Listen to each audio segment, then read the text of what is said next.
Hi, Denise Gwen, reading aloud for you from my novel, The Greasy Spoon, Chapter 40. "Hold on a sec," Junior says.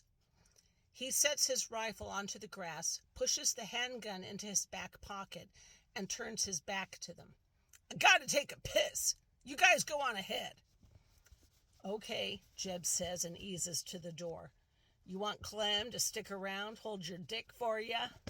Junior laughs. "Nah, I'm good." He walks off a few paces. Nick watches in agony as Junior takes his sweet time urinating. Clem is right. Only a fool would climb up here to the roof. The soles of his hands bubble and blister. The exposed part of his chest burns, and the thin t-shirt proves scant protection as the hot tar roasts him and the sun beats down upon his head. He might faint from heat exhaustion before Junior gets up here if he doesn't get a move on. Clem and Jeb walk into the factory, muttering to themselves. "What's happened to Buddy?" Clem asks. "Not sure," Jeb says, "but I'm starting to get a bad feeling about all this." What was your first fucking clue? With Clem and Jeb gone, and with Junior taking care of business, Nick's body broils like bacon in a frying pan. His skin sloughs off his arms under the baking sun, and finally, with the hot, liquid tar and the killing heat, he can bear it no longer, and he scrambles to his feet and dances around on the rooftop, flapping his raw hands in the air to cool them. The skin has sheared clean off, while looking around wildly for an avenue of escape or defense. Thank God he's managed to keep his shoes on. He doesn't know what he'd do if he were up here barefoot. He keeps half an eye out on Junior while gazing at the expansive roof. The roof is a long, flat, bubbling mass of wet, sticky tar.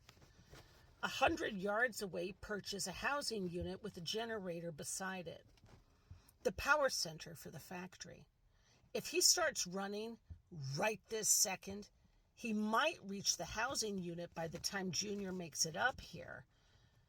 But what if Junior's fast and sees him? You've got that metal box at the end of the prod. You can do some damage with that. If nothing else, it'll catch him by surprise.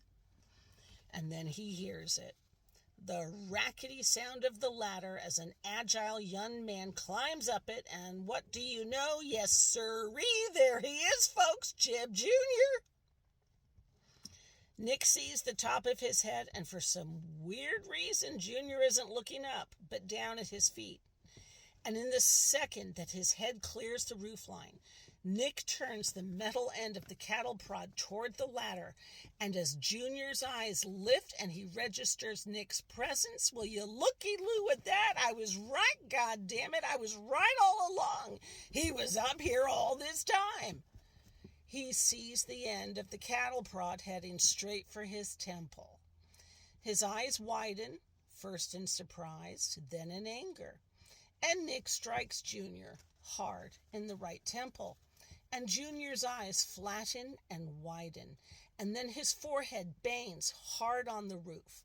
And a hot, oily sludge of tar glues to his forehead, and he topples down the ladder and collapses to the ground.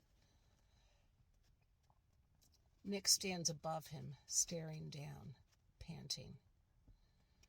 He didn't mean to kill Junior, just to disable him, but did he kill him? He suddenly realizes that he doesn't want to kill anybody. He'd prefer to get out of this alive and without killing anyone, but already Buddy's dead, and so is Lupe, and so is Ed, and who the fuck else will be next? Junior lies spread out on the ground like a rag doll, his stupid, toothless mouth wide open, his tongue lolling down the chin. Not one sign of life. Nick waits 1 second longer, then drops the cattle prod and speeds down the ladder and stands over Junior. He spares the door one quick, furtive look, then bends down over him and watches with sick fear for signs of death. Junior's eyes roll up into the back of his head, and his body's gone ragdoll flaccid, and as Nick watches in growing horror, he becomes convinced that he really has killed him. Then Junior twitches. Oh, he doesn't want to do this. Oh, he doesn't want to do this at all. But he gets down to his hands and knees and crawls over to him and circles Junior's right wrist with the first 2 fingers of his left hand and checks the pulse point. And after a long moment of intense concentration, he senses a faint pulse. Yes, very light, yes, very light indeed, but a pulse. The asshole is still alive.